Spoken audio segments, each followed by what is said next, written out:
우리가 수요 예배 때 여리고 여호수아 말씀을 지금 보고 있고 오늘 세 번째 시간입니다. 1장 개론을 받고 또 1장에 있는 부분을 보면서 우리 지난주에 했던 그 말씀 1장을 잠깐 요약하면 과연 여호수아가 한 일이 무엇인가?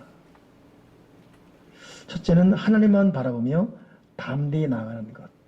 하나님께서 여호수아에게 하신 말씀이 여호수아 1장 5절에 네 평생에 너를 등이 당할 대적할 자가 없으리니 내가 모세와 함께 있었던 것 같이 너와 함께 있을 것이니라. 내가 너를 떠나지 아니하며 버리지 아니하리니 강하고 담대하라. 하나님께서 모세 죽은 이후에 여호수아를 향한 메시지가 다른 건 말하는 게 아니라 첫째, 강하고 담대하라. 이것은 여러분 이 시대를 살아가는 저와 여러분을 향해서도 똑같은 말입니다. 강하고 담대하라.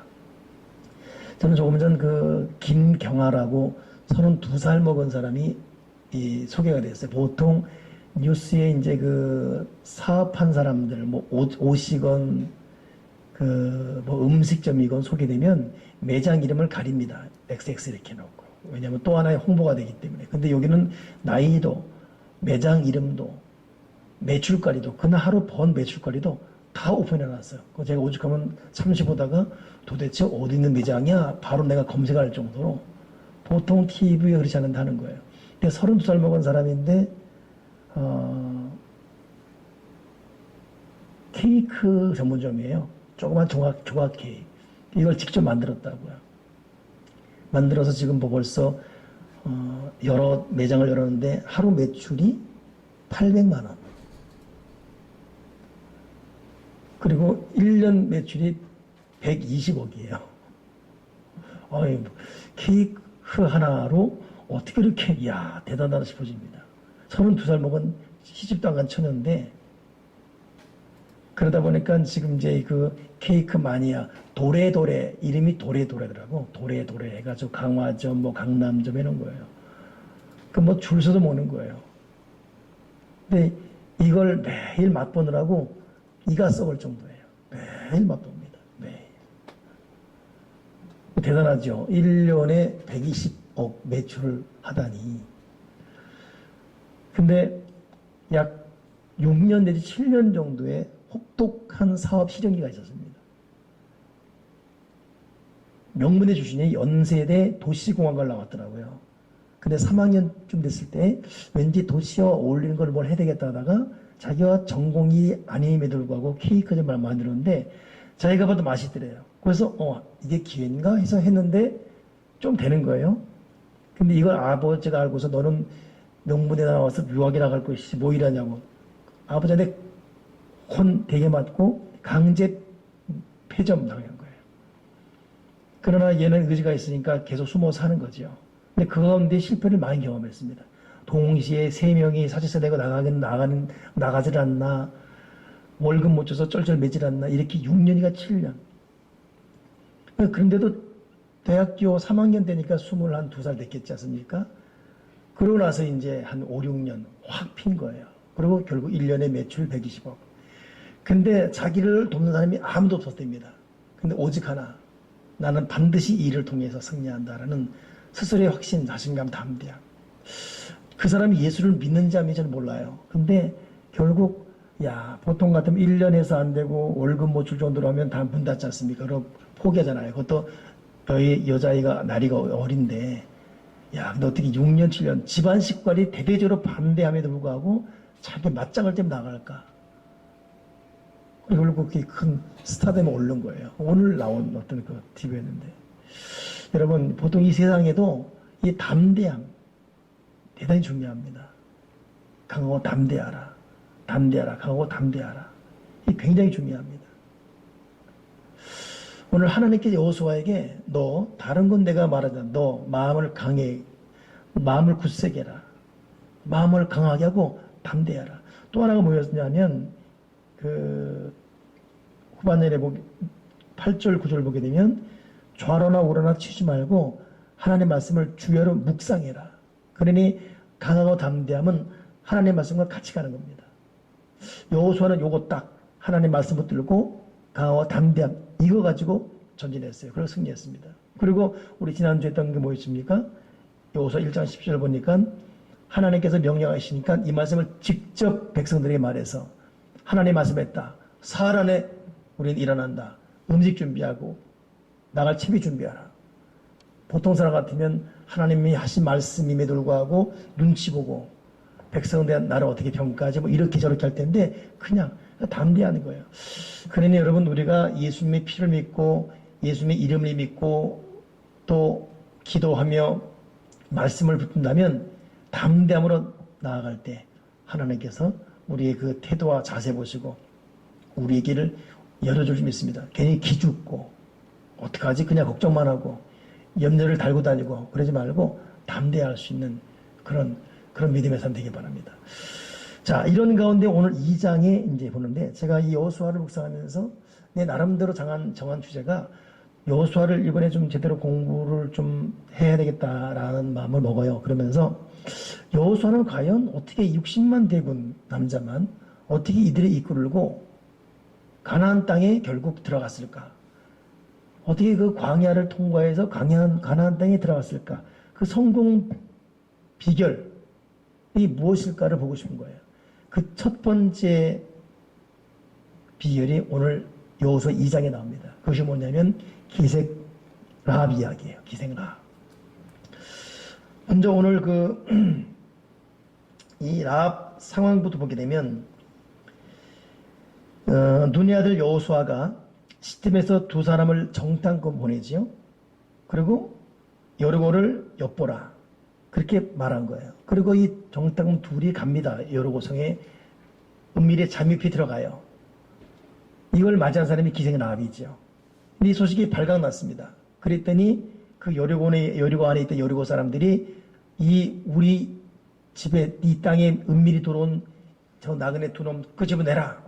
그때 기생 라합이 아주 멋지게 거짓말하죠. 그들이 나갔다. 뭐 이렇게 결국 그들을 숨겨줍니다. 자, 이 사건을 통해서 우리가 오늘 느낄 것이 무엇인가를 생각해 보는 거예요. 두 정탐꾼이 여리고성에 들어갔고 이들이 딱 발각나서 잡혀 죽을 뻔했는데 이들을 숨겨준 사람이 기생 라합이고 그 숨겨준 이후에 라합이 보이던 행동들 어떤 교훈이 있을까? 먼저 이 기생 라합을 보게 되면 라합이라는 이름의 뜻이 이게 넓다 뜻이에요. 좁다 넓다 뜻입니다. 라합은 기생임에도 불구하고 예수님의 그 계보에 가문에 들지요. 어찌 보면 다윗의 증조모예요. 증조 할머니입니다. 결국 이 계보를 따라서 예수님이 탄생해요. 원래 라합이 이렇게 될 수 있는 사람은 아니지요. 기생이 지금 말하는 기생일지 뭔지는 정확히 몰라요. 아무튼 그렇게 뭐 좀 정정당당한 직업을 가진 사람은 아닌 것은 물론합니다. 혹은 여관 집주인이다. 혹은 뭐 몸을 바른 창녀였다. 여러 설이 있지만 정답은 몰라요. 아무튼 뭐 이렇게 남이 부러워할 만한 직업은 아닌 사람이 라합이었습니다. 라합이에요. 근데 문제는 하나님은 어떤 나쁜 환경, 어떤 나쁜 직업, 어떤 나쁜 사람이랄지라도 다 구속할 수 있다, 구원할 수 있다라는 것을 상징적으로 보여줄 수 있습니다. 완전히 멸망할 수밖에 없는 처지에 빠진 사람임에도 하나님의 구원에서 제외되진 않아요. 모두가 다 하나님 구원 안에 있습니다. 특별히 오늘 우리가 공부할 부분이 이게 보혈, 붉은 이 띠, 끈, 이 보혈의 상징이잖아요. 이 보혈 앞에서 누구도 예배될 수 없다는 걸 말할 수 있습니다. 자, 그럼 다시 이제 하나씩 보게 되면 이 기생의 라합이 한 일이 무엇인가?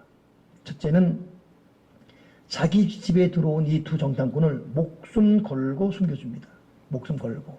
오늘 4절에 어떤 말이 있습니까? 그 여인이 그 두 사람을 이미 숨긴지라 이르되 과연 그 사람들이 내게 왔었으나 그들이 어디에서 왔는지 나는 알지 못하였고 그 사람들이 어두워 성문을 닫을 때쯤 되어 나갔으니 어디로 갔는지 내가 알지 못하나 급히 따라가라. 그리하면 그들을 따라잡으리라.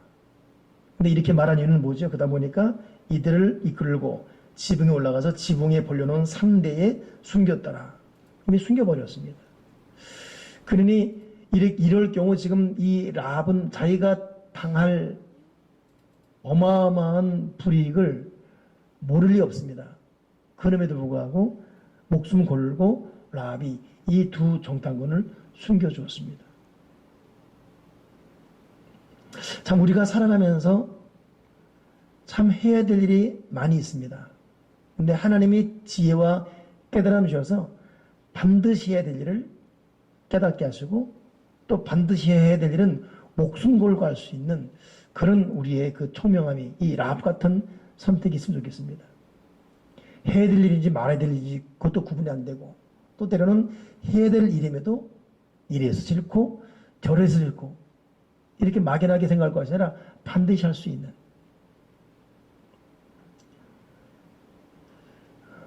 저는 요즘 좀 이 맑은 공기를 좀 쐬고 싶은 좀 마음이 많이 있습니다. 그러다 보니까 항상 청와대 갈 때마다 광릉 수목원을 많이 지나가는데 그 공기가 참 특별하게 느껴졌어요. 꼭 한번 가야지 하면서 못 갔습니다. 근데 오늘 가야지. 거기 예약제가 아니면 못 들어가잖아요. 그래서 어젯밤에 예약을 하고서 딱 가려고. 근데 참 사람이 참 마음 먹어도 또 가기 싫은 거예요. 아이, 또 뭐 가냐, 또 거기까지. 그냥 여기서 공개 세면 되지. 그러게 꼼짝 때문에 1시간 반 걸려. 꼼짝 때문에. 이럴까 말까, 갈까 말까. 근데 안 가면 또 후회할 것 같아요. 그래서 아이 모르겠다 해서 약 11시 반 되길래 갔어요. 가면서도 내가 왜 가지 지금 도대체 뭐 가봤자 또 바로 와야 되는데 수협에도 준비해야 되고 와야 되는데 그러면서 또 전문가에 들어가는 거예요. 어떻게 합니까? 이제 그래서 물병 하나 들고 이제 갔는데 이야 저는 여기 지금 22년째 살면서 광릉 수목 딱 2번 가봤어요. 맨 처음 간 게 어버이 효도관광 간다고 한 10몇 년 전에 우리 옛 어른들 모시고 가서 그 입구에서 논 거 하나. 오늘은 돌아다녔죠. 이야, 정말 참 오길 잘했다 싶어지고 그 순간에 교도 생각나는 거예요. 우리 교도를 한번 광고해서 한번 쭉 가게 되겠다. 이 산림욕이라는 거 쭉 한번 가게 돼. 가니까 호랑이도 있고 곰도 있고 늑대도 있고 큰 잣나무도 있고 전나무도 있고 무슨 호수 같은 것도 있고 험하지도 않은 게 쏙 다닐 수가 있습니다. 안 왔으면 후회할 뻔. 참 그러니 우리가 살면서 꼭 해야 될 일 하지 말아야 될 일. 해야 될 일인데 그냥 귀찮은 거예요. 아유 귀찮아. 사실 이래서 놓치는 것들이 참 많은 것 같습니다.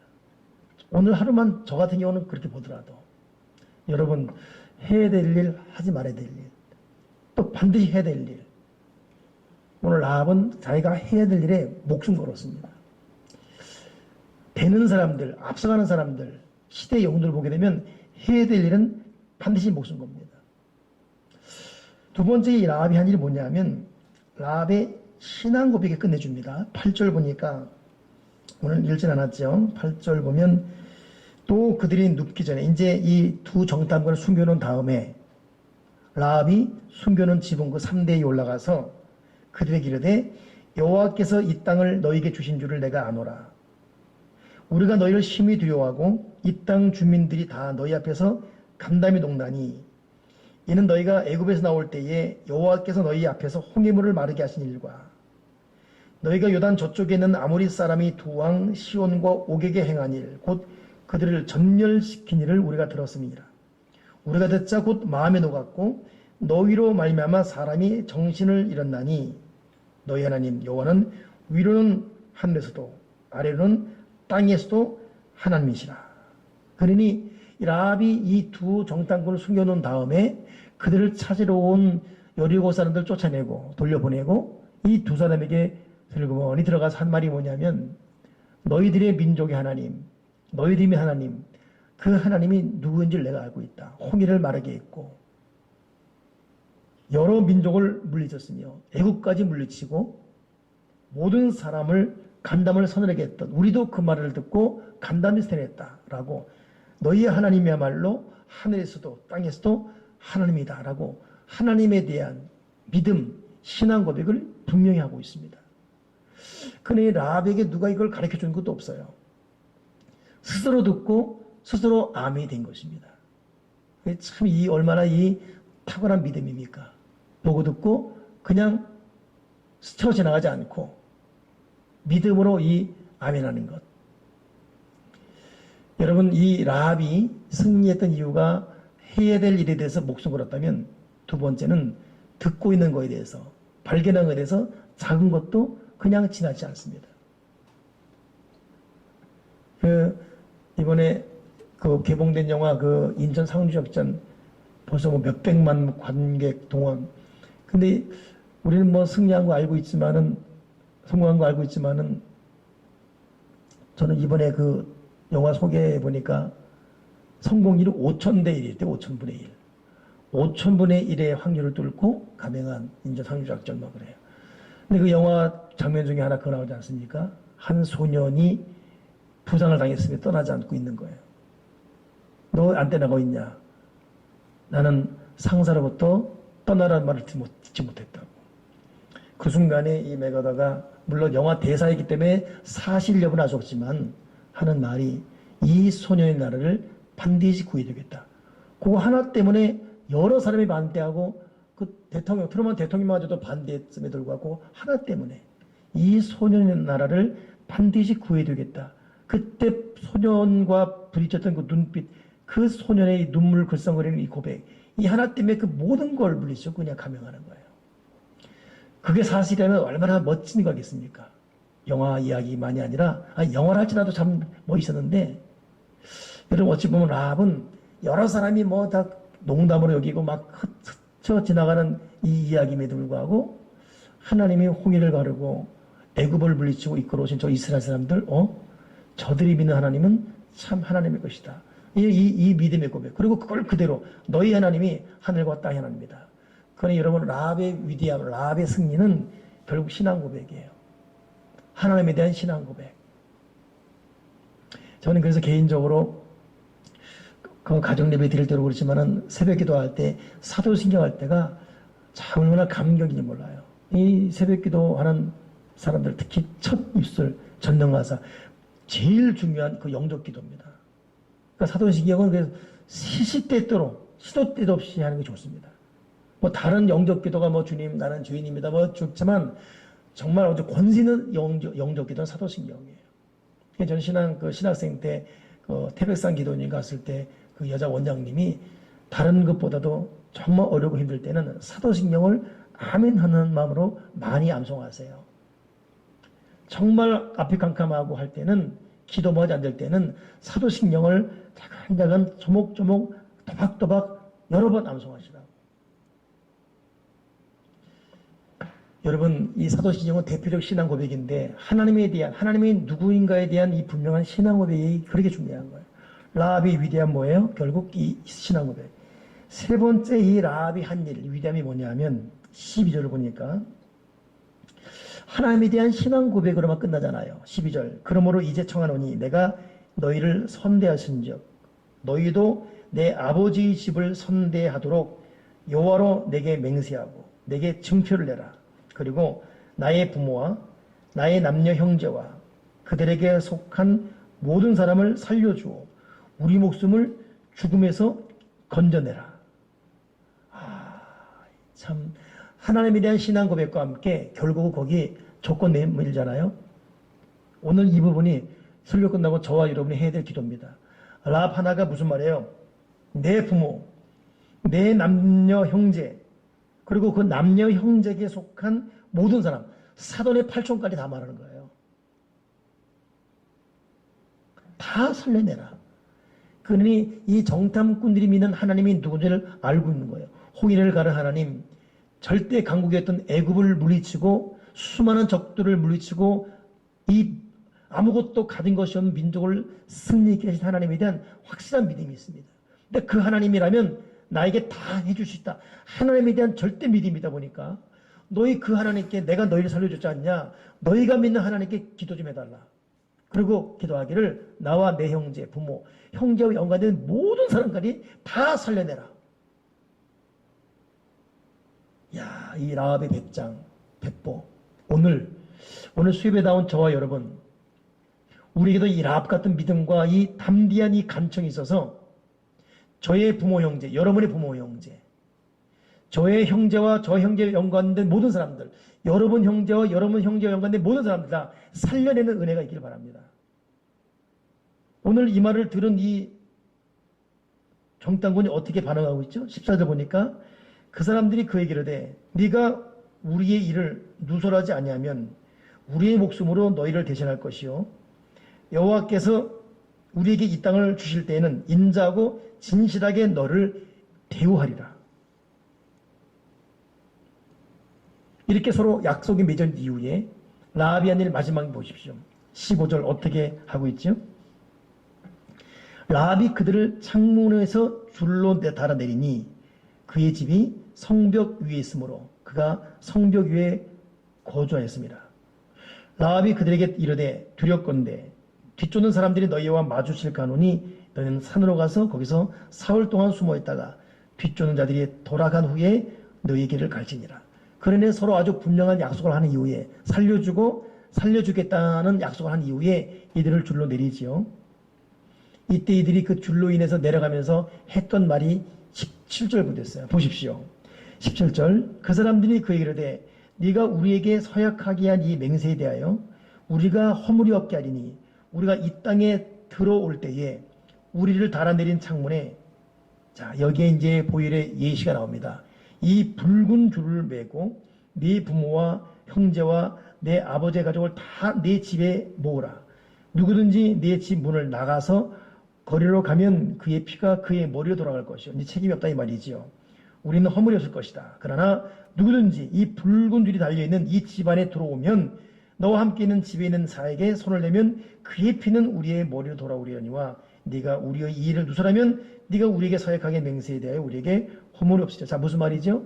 저 붉은 줄을 통해서 두 정당군 살려보냅니다. 그리고 말하기를 우리가 반드시 돌아와서 이 여리고를 우리가 진멸할 텐데 이 붉은 줄이 창문에 메어달아라. 그리고 붉은 줄이 창문이 있는 이 집에 너희 부모 형제 다 불러들여라. 그러면 이 붉은 줄이 있는 이것 때문에 이 집안에 있는 사람은 다 살아나리라. 애굽 출애굽할 때 여러분 어린 양 문설주의 피를 발라놓은 집은 거기 누가 있든지 남자건 여자건 악한 자건 선한 자건 이유 없습니다. 피가 있는 집안에 있으면 다 살았습니다. 똑같은 상징적 의미 아닙니까? 이렇게 약속이 회어진 것이에요. 그럼 여러분 과연 결과가 어떻게 됐겠습니까? 이후에 이스라엘 백성은 여호수아와 함께 여리고 와서 여리고를 진멸시킵니다. 이건 뭐 다음 주에 또 말씀 나눌 텐데 한 바퀴, 두 바퀴, 세 바퀴, 네 바퀴, 일곱 번째 소리 지면서 여리고 무너뜨립니다. 그리고 나서 이제 하나씩 안에 다 이제 접수해가는 과정에서 결국 약속 그대로 지킵니다. 그것이 어디 나와 있냐면 여호수아 6장 16절에 있어요. 미리 한번 보겠습니다. 여호수아 6장 16절에 어떻게 이 라합과 두 정탐꾼 한 말이 약속이 이어지고 있는지 여호수아 6장 16절 제가 읽겠습니다. 여호수아가 백성에 이르되 외치라 여호와께서 너에게 이 성 여리고성을 주셨느니라. 이 성과 그 가운데 있는 모든 것은 여호와께 온전히 바치되 기생 라합과 그 집에 동거하는 자는 모두 살려주라. 이는 우리가 보내는 사자들을 그가 숨겨주었습니다. 너희는 온전히 바치고 그 바친 것 중에서 어떤 것이든 취하여 너희가 이스라엘 이정으로 바치는 것이 되게 하고 하여 고통을 당하게 되지 아니하도록 오직 너희는 그 바친 물건에 손대지 말라. 은금과 동철 기구들은 다 여호와께 구별될 것이니 그것을 여호와의 곳간에 드릴지니라 하니라. 이에 백성은 외치고 제사장은 나팔을 불매 백성이 나팔을 소리를 들을 때에 크게 소리질러 외치니 성벽이 무너져 내린지라. 백성이 각기 앞으로 나아가 그 성에 들어가서 그 성을 점령하고 그 성에 있는 모든 것을 온전히 바치되 남녀노소와 소와 양과 나귀를 칼날로 멸하니라. 그 다음 중요합니다. 여호수아가 그 땅을 정탐한 두 사람에게 이르되 그 기생의 집에 들어가서 너희가 그 여인에게 맹세한 대로 그와 그에게 속한 모든 것을 이끌어내라 하며 정탐한 젊은이들이 들어가서 라합과 그의 부모와 그 형제와 그에게 속한 모든 것을 이끌어내고 또 그의 친족도 다 이끌어내어 그들을 이스라엘 진영 밖에 두고 무리가 그 성과 그 가운데 있는 모든 것을 불러사르고 은금과 동철기구는 여호와의 집 곳간에 두었더라. 자, 약속 그대로 이루어지는데 결국 저는 오늘 이 말씀 읽으면서 이 6장 16절에 여호수아가 백성에게 먼저 말하죠. 하나님이 줬다. 쳐들어가라. 근데 갈 때 기생 라합 그 집에 동거하는 모든 자 살려두라. 여호수아가 기생 라합과 만난 적이 없습니다. 두 정탐꾼에 들었을 뿐이거든요. 근데 이걸 기억하고 있어요. 그리고 그걸 명령하고 있습니다. 그리고 이제 그 기생 라합 집에 왔을 때는 두 정탐꾼에게 말해서 너희들 가서 너희들을 살려준 그 여인집 들어가서 그 안에 있는 사람 다 이끌어내라. 다 이끌어낸 이후에 그 여리고성과 그 집을 다 불살라 버립니다. 그러니 기생 라합과 그 모든 형제 자매 부모 연관의 모든 자들이 구원받습니다. 오늘 이것이 성경 본문의 전말입니다. 오늘 결론적으로 우리 한번 정리 다시 하게 되면 우리는 오늘 이 기생 라합 같은 이 특별한 행실을 우리 마음에 좀 둬야 되겠습니다. 반드시 해야 될 일에는 목숨 걸고 행할 수 있는 행동력, 추진력, 담대함을 나에게 주시옵소서. 그리고 어느 상황이든 하나님에 대한 분명한 신앙 고백 갖고 살게 주시옵소서. 더 중요한 것은 오늘 이 붉은 줄, 이게 뭐겠습니까? 예수 그리스도 언약의 피예요. 이 보혈을 의지하고 이 보혈을 통해서 나와 내 집 내 부모 형제가 구원받는 기사와 이적을 베풀어 주시옵소서. 이 라합은 출신 성문이 분명치도 않고 떳떳할 수도 없는 그런 삶을 살아왔을 수 있습니다.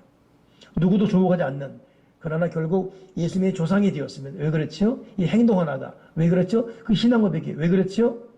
예수님의 피의 상징인 보혈을 의지해서요. 그 보혈 하나 때문에 이 사람 때문에 다 사는 거예요.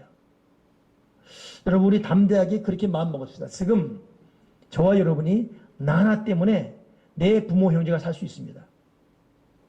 나 하나 때문에 내 자녀가 살 수 있고, 나 하나 때문에 내 형제가 살 수 있고, 나 하나 때문에 내 형제와 연관된 모든 사람이 살 수 있습니다.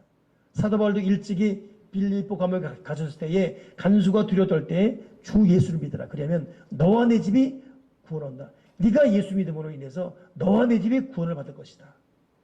그러니 나 하나의 중요성, 내가 얼마나 예수님을 제대로 믿고 있고, 내가 얼마나 해야 될 일에 대해서 담대히 추진하고 있으며, 내가 얼마나 하나님에 대한 신앙 고백이 있고, 더 나아가서 내가 얼마나 예수님의 보혈, 그 예수의 피를 믿는 믿음으로 살고 있는가. 이 나 하나의 자세 때문에 내 힘으로도 안 되고 능으로도 안 들리지만 주를 향한 나의 믿음, 하나님이 인정하시는 그 믿음과 행실, 마음의 자세 때문에 나의 부모, 형제, 이 형제와 연관된 모든 자가 살아날 수 있습니다. 여러분, 지금 나의 절대 중요성 잊지 마십시다. 진실로 이 하나님의 사람, 그 한 사람의 중요성. 오늘 저는 저대로, 여러분은 여러분대로, 저와 여러분, 우리 각자의 언행심사, 특별히 예수님의 피를 믿는 이 믿음을 통해서 사람을 살리는, 나와 연관된 모든 자를 살리는 그런 라합의 기적이 우리 모두의 기적 되기를 주님의 이름으로 부탁을 드립니다. 기도하겠습니다. 하나님 아버지, 기생 라합임에도 불구하고 해야 될 일에 대해서 목숨 걸고 하는 이 추진력, 또 하나님에 대한 분명한 신앙 고백, 더 나아가 진실로 중요한 예수님의 그 보혈을 믿는 이 보혈 신앙, 하나님 우리에게도 허락해 주시어서 우리가 머뭇거리고 미루고 게으르고 무기력에 빠지는 것이 아니라 담대히 현실과 기분과 감정을 박차고 일어나서 해야 될 일에 목숨 걸고 할 수 있는 추진력과 담대한 강단을 허락해 주시옵소서. 하나님에 대한 뜨거운 신앙 고백이 불일 듯 내 속에서 타오르게 도와주시고, 언제 어디서든 무엇을 하든 항상 예수님의 보혈을 믿고 또 의지하며 뜨거운 보혈 신앙으로 무장할 수 있는 보혈의 사람, 십자가의 사람, 예수의 피의 사람이 되게 도와주시사 나와 연관된 모든 사람을 살리는 기적의 중심의 의도 속에 도와 주시옵소서. 주 예수 그리스도 이름으로 기도드리옵나이다. 아멘, 아멘, 아멘.